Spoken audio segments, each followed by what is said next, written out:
The blood of Jesus La sangre de is Jesucristo more powerful es más poderosa than any witchcraft que curse. cualquier maldición de brujería. Every spirit Todo espíritu has no power. no tiene ningún poder. Only the Holy Spirit Solo es el Espíritu has Santo que power tiene poder to set you free. para liberarte. Say hallelujah. Grita aleluya.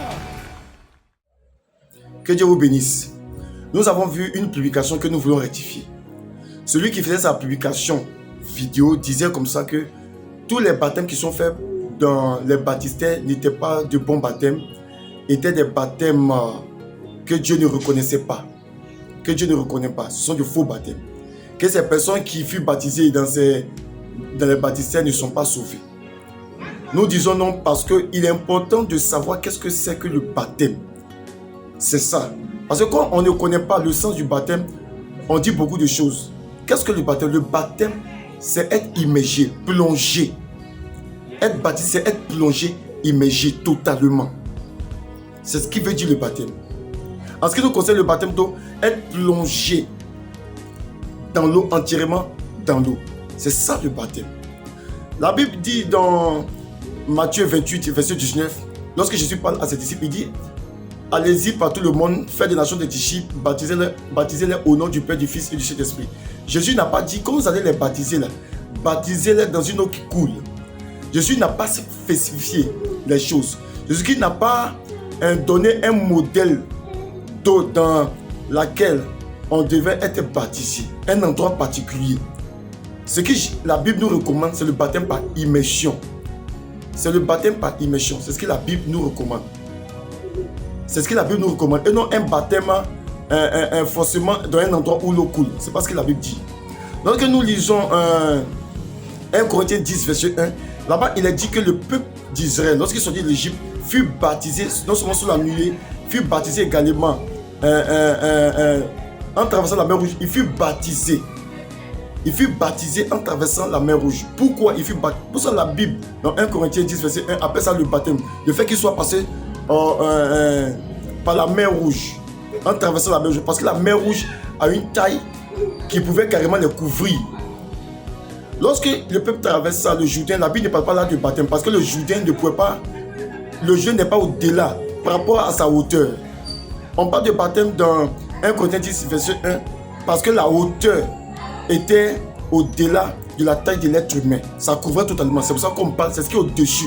Donc, en d'autres termes, ils étaient immergés, mais pas engloutis. En d'autres termes, je peux m'exprimer ici. C'est-à-dire ils ont traversé ils ont traversé la mer Rouge, mais la hauteur de la mer était au-dessus d'eux. C'est pour ça que la Bible parle de baptême. Il fut baptisé en Moïse.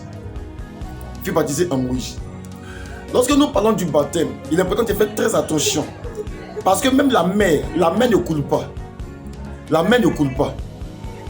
La mer ne coule pas. On peut actualiser la mer un peu comme une grande piscine. Comme une grande piscine. La mer ne coule pas. La mer où les Hébreux ont traversé ne coule pas. C'est l'eau du Jourdain qui vient se jeter dans la mer.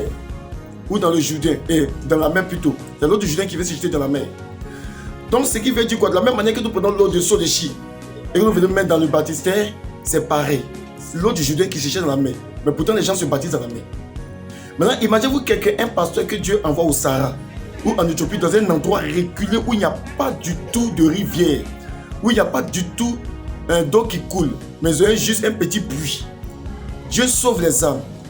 Dieu demande à son serviteur de baptiser les âmes. Dieu sait qu'il n'y a pas de rivière ni de Jourdain. Dieu le sait. Mais Dieu a mené son serviteur là-bas. Pourquoi? Parce que Dieu estime que ce qui est important, c'est que les chrétiens qui acceptent Jésus-Christ soient baptisés par immersion, totalement plongés dans l'eau. Que ce soit dans une rivière, que ce soit dans une mer ou un baptistère, il faut que l'individu soit plongé totalement dans l'eau.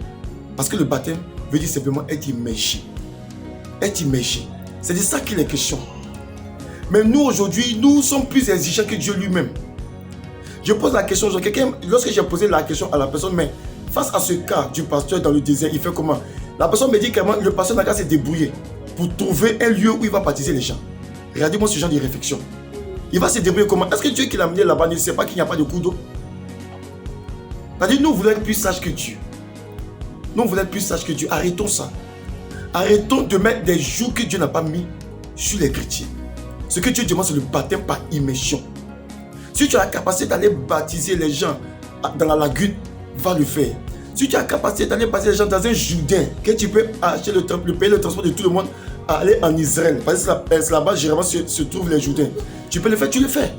En fonction de ta capacité, seulement il faut que le baptême soit respecté, c'est-à-dire immergé totalement dans l'eau. C'est cette clarification que nous avons voulu faire. Beaucoup ne seront pas contents, mais Dieu n'est pas exigeant comme nous le serons. La Bible n'a pas dit qu'il faut forcément baptiser les gens dans le Jourdain. Aucun passage ne dit qu'il faut forcément baptiser les gens dans le Jourdain. Où c'est écrit, si vous voulez baptiser les gens, baptisez-les dans le Jourdain. Ça n'existe pas. Donc ne donnez pas une parole que Dieu n'a pas dite. Seulement ce que Dieu a dit, d'être baptisé par immersion. Le baptême que Dieu dit, c'est par immersion. Même Jésus, la Bible dit que Jésus qui fut baptisé par Jean-Baptiste, lorsqu'il sortit de l'eau, c'est ça. On dit que lorsqu'il sortit de l'eau, le Saint-Esprit est venu sur lui. On n'a pas dit forcément que le modèle qui est donné, il faut forcément être baptisé dans un Jourdain. Que Dieu vous bénisse. C'était cette clarification que nous avons voulu faire. Jesus La sangre de is Jesucristo more powerful es más poderosa than any witchcraft que curse. cualquier maldición de brujería. Every spirit Todo espíritu has no power. no tiene ningún poder. Only the Holy Spirit Solo es el Espíritu has Santo que power tiene poder to set you free. para liberarte. Say hallelujah. Grita aleluya.